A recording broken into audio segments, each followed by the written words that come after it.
দর্শক আসসালামু আলাইকুম।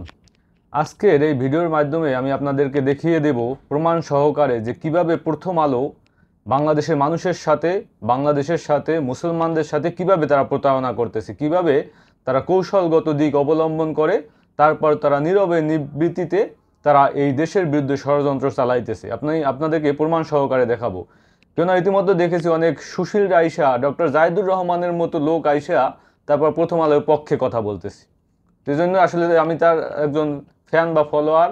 তার চ্যানেলে যে সময় 10,000 সাবস্ক্রাইবার ছিল সেই থেকে আমি তার একজন সাবস্ক্রাইবার, এবং তিনি আমার একজন প্রিয় ব্যক্তিত্ব। তার আলোচনা কথাবার্তা আমার ভালো লাগে, কিন্তু তার মতো লোক আইসা যখন বলে যে প্রথম আলোর পক্ষে কথা বলে, গণমাধ্যমের স্বাধীনতার নামে দেশের বিরুদ্ধে যে ষড়যন্ত্র চলতেছে সেটাকে প্রাধান্য না দিয়ে তারা গণমাধ্যমের স্বাধীনতার নামে প্রথম আলোকে তারা সাপোর্ট করার চেষ্টা করতেছে। আমি আপনাদেরকে একটু তথ্য সহকারে দেখাই এখানে স্ক্রিনে।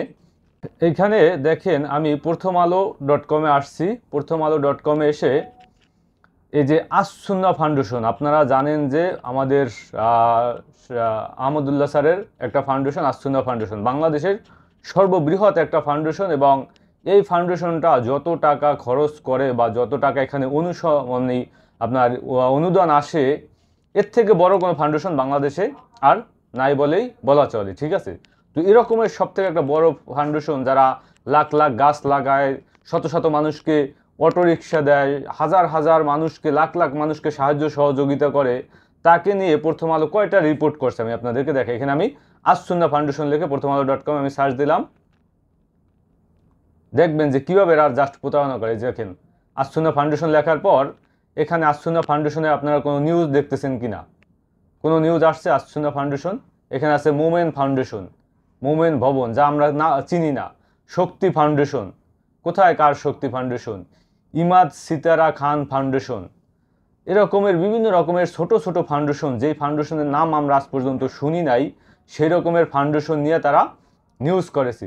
তারপর কি জুলাই শহীদ স্মৃতি ফাউন্ডেশন, তারপর আছে world world wide web foundation, বিভিন্ন রকমের ফাউন্ডেশন আপনি এখানে পাবেন। জালালউদ্দিন ফাউন্ডেশন, এই ওমকউদ্দিন, আমিনউদ্দিন, সামিনউদ্দিন, করিমউদ্দিন, যত রকমের বাংলাদেশে কিডনি ফাউন্ডেশন, আউল ফাউন্ডেশন, ফাউল ফাউন্ডেশন, সব ফাউন্ডেশন আছে। সেই সব ফাউন্ডেশনকে নিয়ে কিন্তু প্রথম আলো রিপোর্ট করেছে, কিন্তু বাংলাদেশের সর্ববৃহৎ ফাউন্ডেশন আসসুন্নাহ ফাউন্ডেশন, আহমদুল্লাহ স্যারের, সেই ফাউন্ডেশন নিয়ে একটা মাত্র রিপোর্ট করে নাই।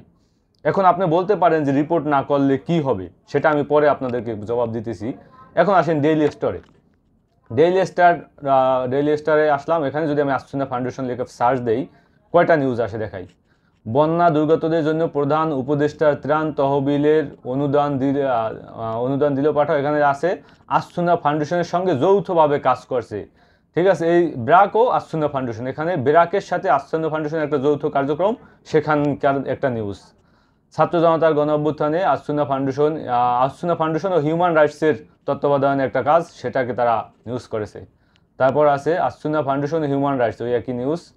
আসসুন্নাহ ফাউন্ডেশন ও হিউম্যান রাইটস সাপোর্ট সোসাইটি, সব মানে আসসুন্নাহ ফাউন্ডেশন ও হিউম্যান রাইটসের সোসাইটি, ঠিক আছে? এই ধরনের আপনার নিউজ এখানে। কিন্তু আসসুন্নাহ ফাউন্ডেশনের নিজের যে শত শত কাজ আছে সেটা নিয়ে ডেইলি স্টারের কোনো একটা আপনার নিউজ আপনি দেখাইতে পারবেন না, এবং পাইলেও খুব কম, হয়তো একটা দুইটা আপনি পাইতে পারেন।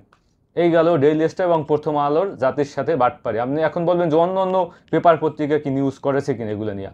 আমি আপনাদেরকে এখানে ইত্তেফাকে আসি। ইত্তেফাকে এসে আমি আসসুন্নাহ ফাউন্ডেশন লিখে সার্চ দিলাম। এখন আমি আপনাদেরকে দেখাই। এখানে দেখেন আসসুন্নাহ ফাউন্ডেশনকে নিয়ে একটা কমেন্ট করছে নিলয়ের প্রস্তাব।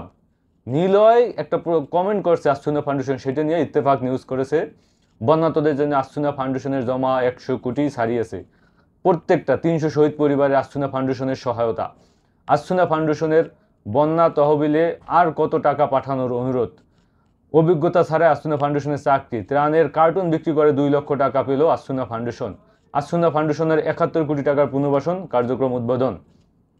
দুর্যোগে সব ধরনের মানুষের পাশে দাঁড়াবে আসসুন্নাহ ফাউন্ডেশন। মহানবী হযরত মুহাম্মদ সাল্লাল্লাহু আলাইহি ওয়াসাল্লামের আদর্শ মেনে চললে সমাজে বিদ্বেষ থাকবে না। আহমদুল্লাহ স্যারকে নিয়ে প্রশ্ন, মানে তার একটা কমেন্ট নিয়ে। তো এখানে দেখেন আপনি জাস্ট একটা পাতা আমি সার্চ দিলাম, কতগুলো নিউজ পাইলাম, প্রায় 8-10টা 15টা, আর হয়তো সেকেন্ড পাতা গেলে আরও কিছু পাবো, ঠিক আছে? তো দেখেন এই যে ইত্তেফাক এরকমের শত শত নিউজ করতে পারে আসসুন্নাহ ফাউন্ডেশনকে নিয়ে, কিন্তু সে জায়গায় প্রথম আলো, ডেইলি স্টার তাদের বিন্দুমাত্র সময় নাই আসসুন্নাহ ফাউন্ডেশনকে নিউজ করা।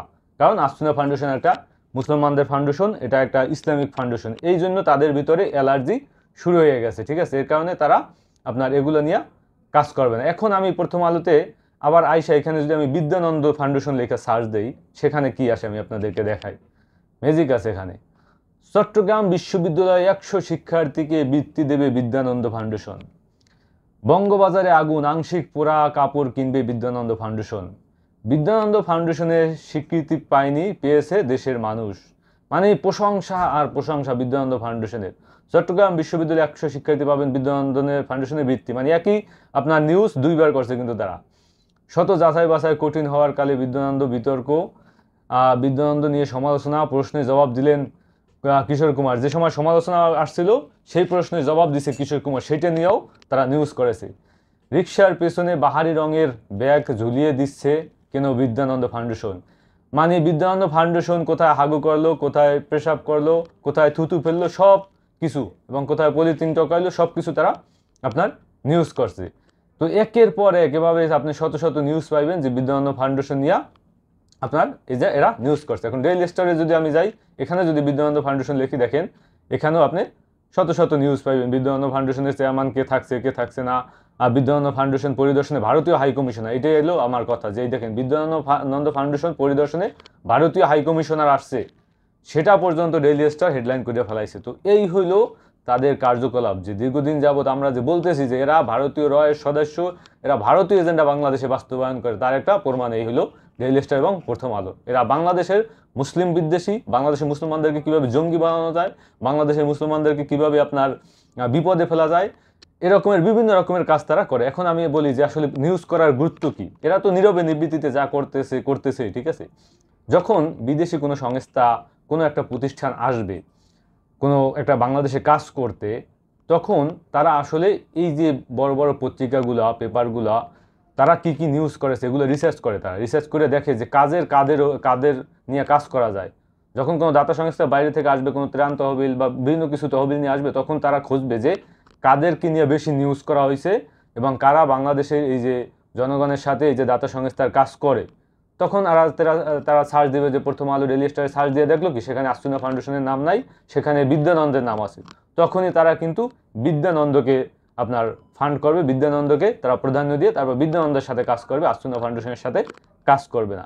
এটাই হলো তাদের প্ল্যান, পরিকল্পনা। তো এটা জাস্ট একটা আমি উদাহরণ, ছোট্ট একটা উদাহরণ। এভাবে তারা নীরবে নিবৃত্তিতে হাজারো কাজ করে প্রথম আলো এবং ডেইলি স্টার, ঠিক আছে। তো যার কারণে বাংলাদেশের মানুষ আসলে প্রতিবাদ করে, এবং এরই পক্ষে আমার কিছু প্রিয় ব্যক্তিত্ব, প্রিয় মানুষজন আইসা তারপরে আপনার ডেইলি স্টার এবং প্রথম আলোকে এখন প্রোটেস্ট করতেছে যে না, তারা সংবাদ, তো সংবাদের ভিতরেই তো তারা বৈষম্য সৃষ্টি করছে, যেখানে অমুক ফাউন্ডেশন, সমক ফাউন্ডেশন, তমুক ফাউন্ডেশন, সব রকমের ফাউন্ডেশন থাকবে, কিন্তু আহমদুল্লাহ স্যারের আসসুন্নাহ ফাউন্ডেশন থাকবে না। এই যে বৈষম্য সৃষ্টি করছে কারা? প্রথম আলো এবং ডেইলি স্টার। তো এগুলো তো অস্বীকার করতে পারবেন না। এর জবাব আপনি কিভাবে দিবেন? এর একটা মাত্র জবাব আপনি দিতে পারবেন না। তো এরা দীর্ঘদিন যাবৎ প্ল্যান পরিকল্পনা করে বাংলাদেশের ভিতরে তারা আপনার ইন্ডিয়ার ভারতীয় যে দালালি সেটা চালাইতেছে, সেই কার্যক্রম তারা দীর্ঘদিন যাবৎ পরিচালনা করতেছে। তো একে আসলে প্রতিহত করা উচিত, নাহলে জবাবদিহিতার আওতায় আনা উচিত, নাহলে আইনের আওতায় আনা উচিত। কেন বাংলাদেশের মানুষকে আপনার এখনও একটা 5ই আগস্টের পর, বিপ্লবের পরও কেন এদেরকে বিরুদ্ধে ব্যবস্থা নেওয়া হবে না? এ ব্যাপারে আসলে উপদেষ্টাদের কাছে জবাব চাওয়া উচিত। আসসালামু আলাইকুম।